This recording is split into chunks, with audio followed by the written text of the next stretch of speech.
Imagine this. You're stranded in the wild. No backpack, no flashlight, no phone, just you and the land. What do? Most of us today would panic. But centuries ago, survival wasn't a desperate scramble. It was a daily reality. Medieval people didn't wait for rescue. They built their tools, crafted their solutions, and carved survival out of whatever the wilderness offered. They trusted their hands, their instincts, and a few powerful tools born from necessity. And here's the part that might shock you. Many of those ancient survival techniques still work and could save your life today if everything else failed. How did medieval hunters catch game without guns? How did travelers make fire with no matches, no lighters, and no second chances? How did families keep food fresh without refrigerators or even ice? And more importantly, how can we learn from them today? In this video, we're diving into 6 incredible medieval survival tools. Inventions so clever, so rugged, that even modern bushcrafters and wilderness experts still rely on their ancient principles. Because when technology crumbles, it's not the gadgets you pack that keep you alive. It's the ancient knowledge you carry, the timeless skills that never stopped working. In the wild, distance is survival. You don't want to wrestle a wild animal up close. You want to stop it from meters away. And long before rifles, shotguns, or even crossbows, medieval people perfected 2 simple but devastating tools. The shepherd's sling and the slingshot trap. The sling was almost absurdly basic, just a strip of leather tied between 2 cords, but in skilled hands, it became a silent, lethal weapon. Spinning the sling built centrifugal force, and with a flick of the wrist, a stone could be launched faster than an arrow, enough to stun, maim, or even kill small game. It wasn't just used by soldiers. It was a herder's best friend, a traveler's last defense, and a peasant's hunting companion. Training started young. Boys learned to hit moving targets, fruit tossed into the air, running rabbits, even hawks overhead, long before they learned to plow fields. What made the sling special wasn't just its power.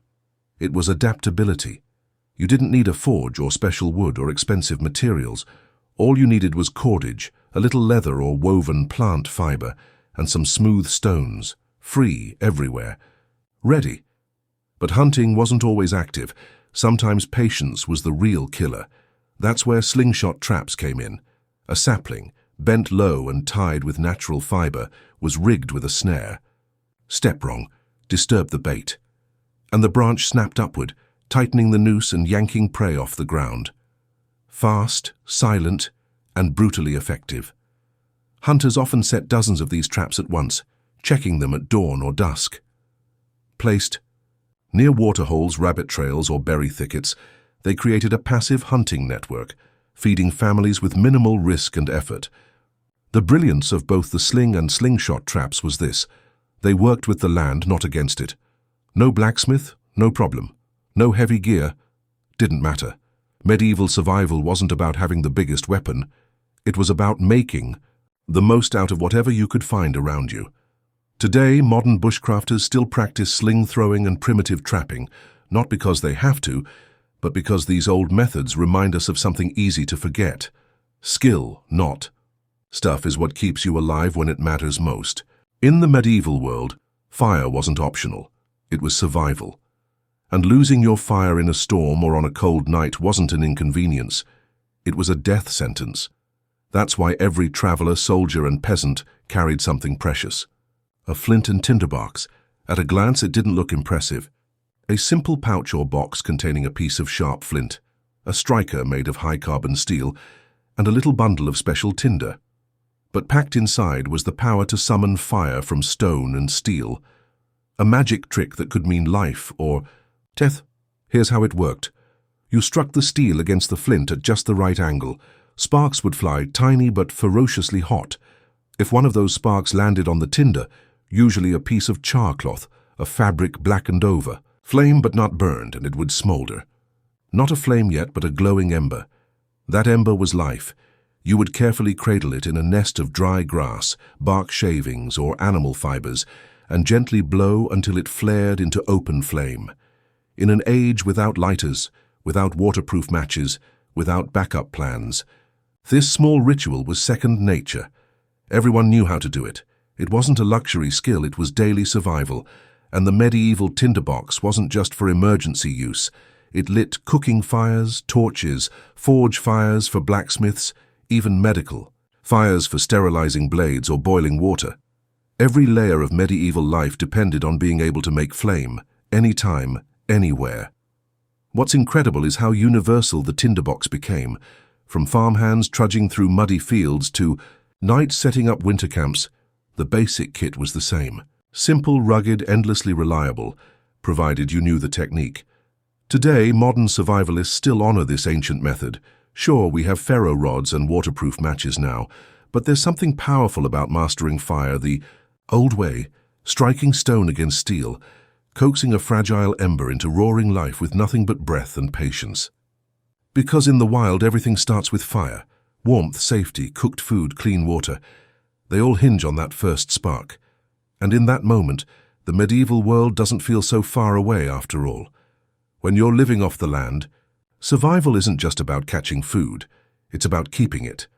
And medieval people had a brilliant portable solution, the folding wooden tripod, a simple structure that turned raw meat into preserved meals, fresh water into hot stew, and wild forests into makeshift kitchens.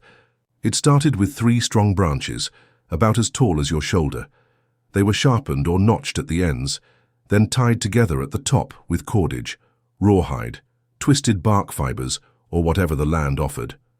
Spread the legs apart, and you had a sturdy tripod that could stand over a campfire without collapsing. From its center, you could hang a pot to boil water, a clay kettle to cook stew, or a slab of meat to roast.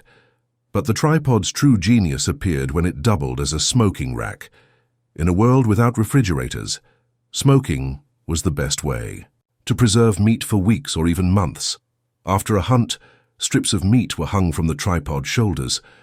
Below them, a low, smoldering fire sent up thick, aromatic smoke, drying the meat slowly, infusing it with flavor and driving away flies and bacteria.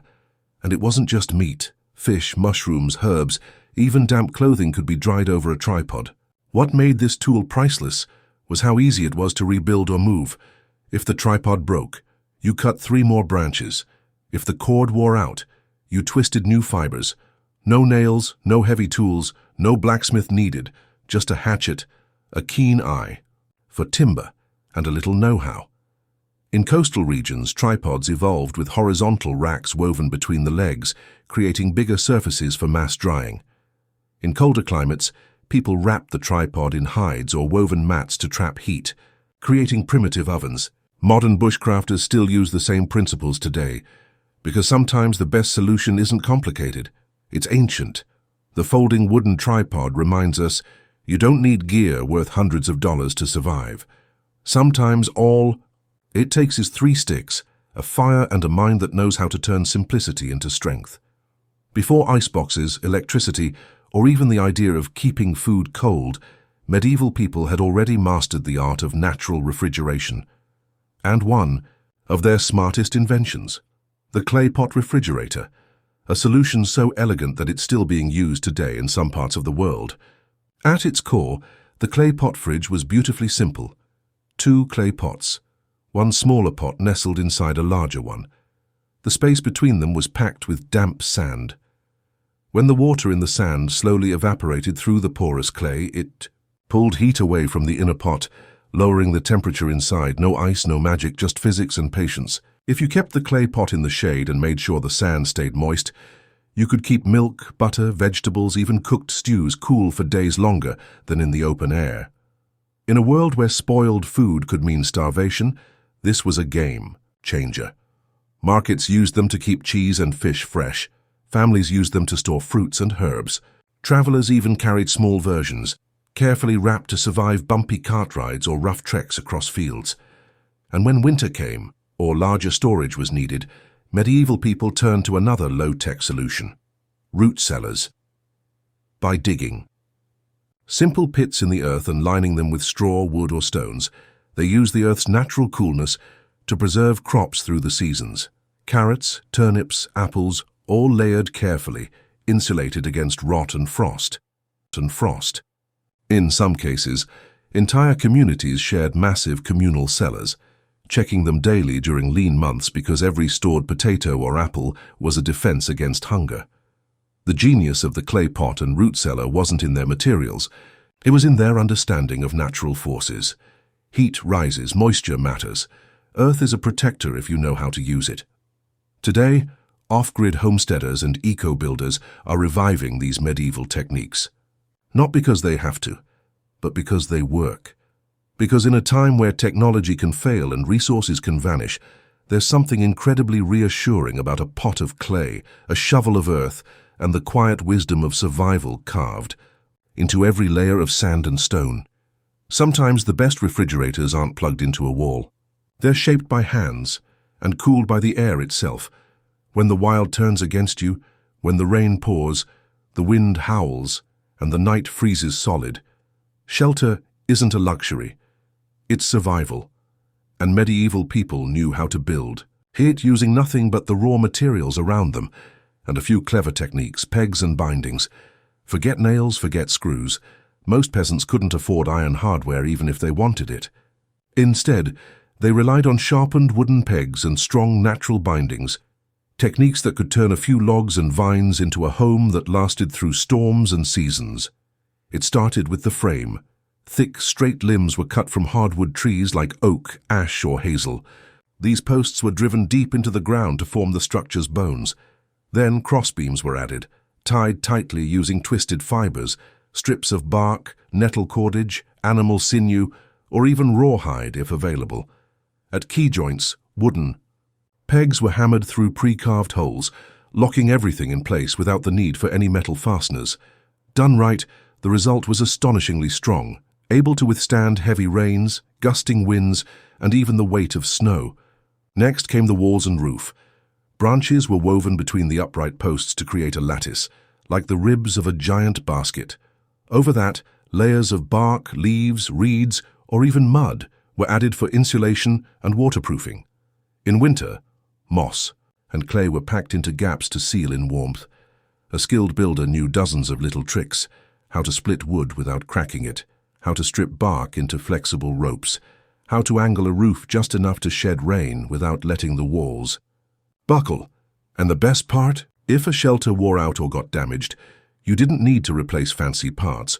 You simply harvested more wood and repaired it by hand. Today, bushcraft experts still teach these ancient techniques, because when you're miles from help in a world that doesn't care whether you freeze or thrive, knowing how to bind wood together with nothing but your own hands is a real superpower. Survival isn't about having the latest gear. It's about understanding the oldest secrets, the ones that never stopped working. When we think of survival today, we imagine high-tech gear, solar chargers, tactical knives, fancy GPS trackers. But centuries ago, survival wasn't about gadgets. It was about raw knowledge. It was about hands that could build, bind, catch, and cook, using nothing but the land itself.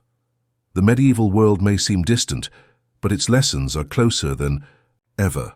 A sling spun from leather and stone, a tinderbox striking life into cold, wet air, a tripod rising over flame, a clay pot cooling food without a single watt of power, shelters bound together with nothing but sharpened wood and twisted bark. Each tool was simple, but behind each one stood generations of survival wisdom, passed from calloused hands to eager ones. Today, when the lights flicker and the storms roll in, it's not always the newest tools that save us. Sometimes it's the oldest ones, the ones shaped by necessity, tested by time, and proven by survival itself. If you found inspiration in these ancient survival secrets and want to learn more about old-world skills that still work today, make sure to like this video, subscribe to the channel, and hit that bell icon so you don't miss out. Because sometimes the past holds the keys to surviving the future.